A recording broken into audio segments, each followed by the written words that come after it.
Imagine this.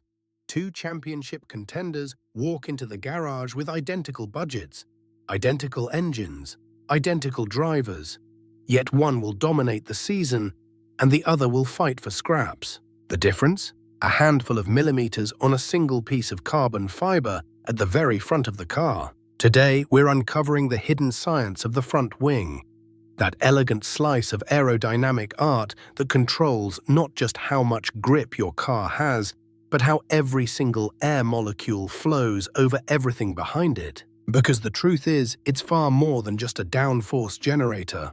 It's the gatekeeper of your entire car's performance. And here's what makes it so brutally consequential. A front wing redesign in winter testing can cost a team millions in development, yet yield performance gains of just tenths of a second per lap. That tenth of a second, it's the difference between pole position and fourth on the grid. Over a race distance, it's points or no points. Over a season, it's championships won or lost. Look at the regulations. Teams get only a handful of aerodynamic updates per year, usually 2, sometimes 3. Every single one must count. When Mercedes nailed their front wing philosophy in 2014 and dominated for years, it wasn't luck. When Red Bull's front wing concepts gave them an edge in 2022 and 2023, smaller teams couldn't simply copy it.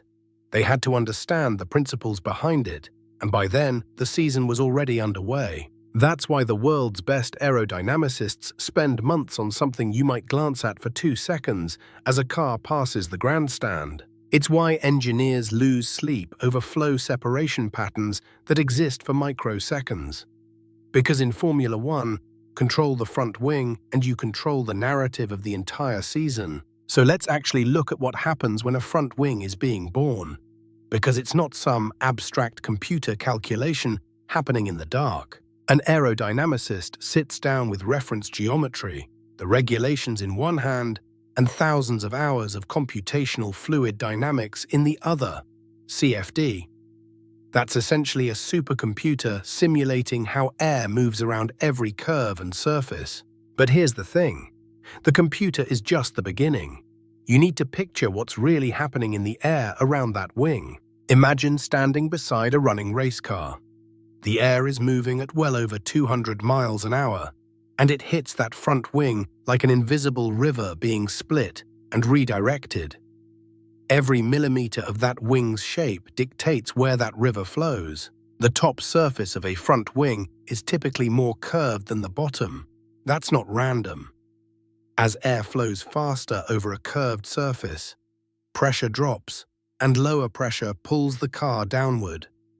That's called downforce, and it's like an invisible hand pressing your tires harder against the tarmac. But here's where milliseconds matter.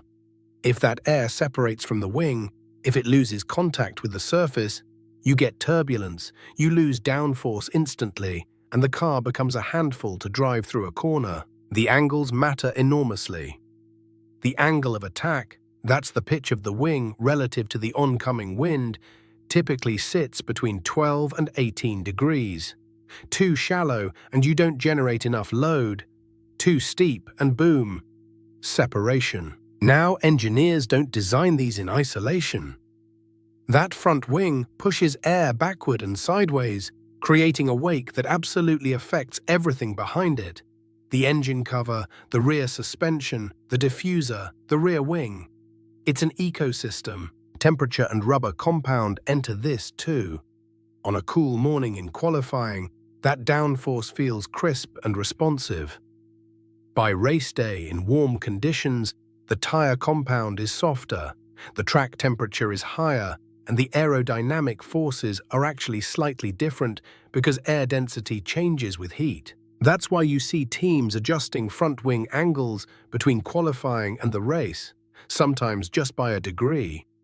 They're chasing that perfect balance between grip and drag, between corner speed and top-end pace on the straights. And then there are those details that take months to perfect. The end plates, those vertical fins on the sides, they prevent air from spilling around the edges. The transition vanes in front of the main profile, they're not decoration.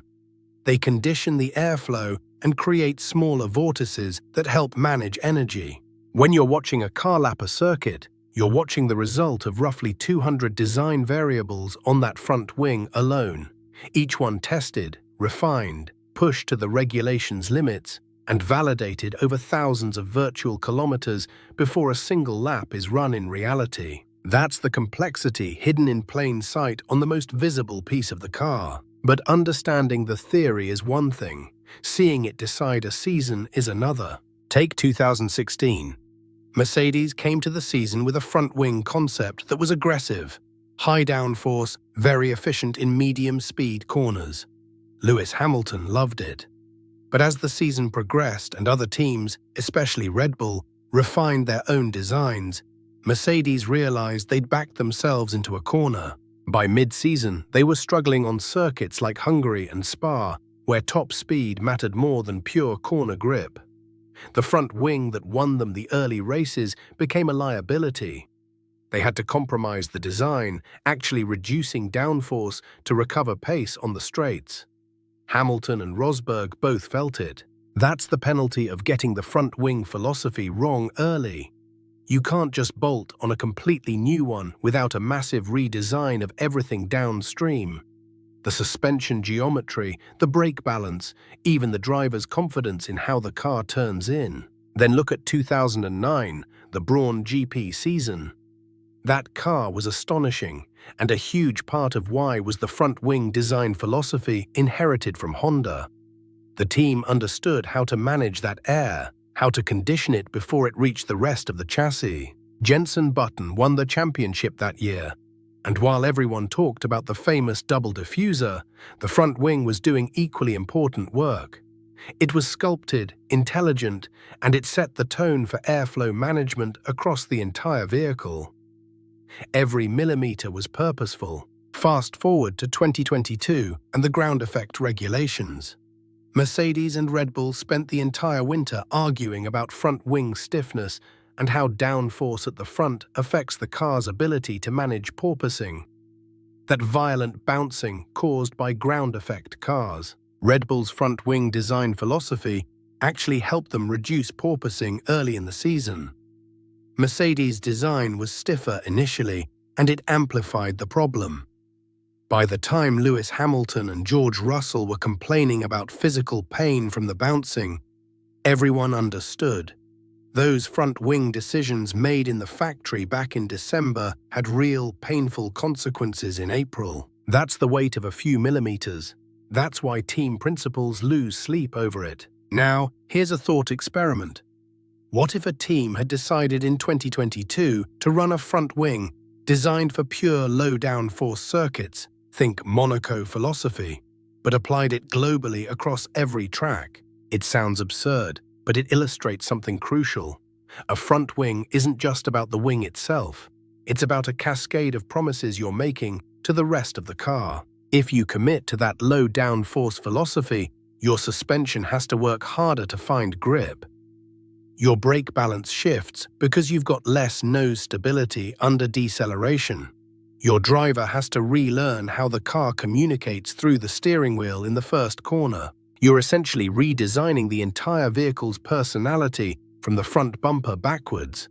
Now multiply that across 23 races, different weather patterns, fuel loads, and tire degradation strategies. That's why you see teams with inferior engines sometimes outperforming faster power units early in a season. They nailed the front wing philosophy and built everything else in harmony around it. Conversely, get it wrong by even a few millimeters of angle or curvature, and you're fighting the car all year. Every tenth of improvement in other areas gets cancelled out by fundamental aerodynamic tension. The front wing isn't a bolt-on accessory. It's the contract between what you want your car to be and what physics will actually allow. So here's what you need to take home. A front wing is never designed in isolation. It's the foundational promise you make to your entire car, a blueprint that touches suspension geometry, brake bias, tire strategy, and driver technique. Get those millimeters right, and you've unlocked a season of competitiveness. Get them wrong, and you're fighting physics from January to December. Now I want to hear from you. Should we dive deeper into rear wing design next?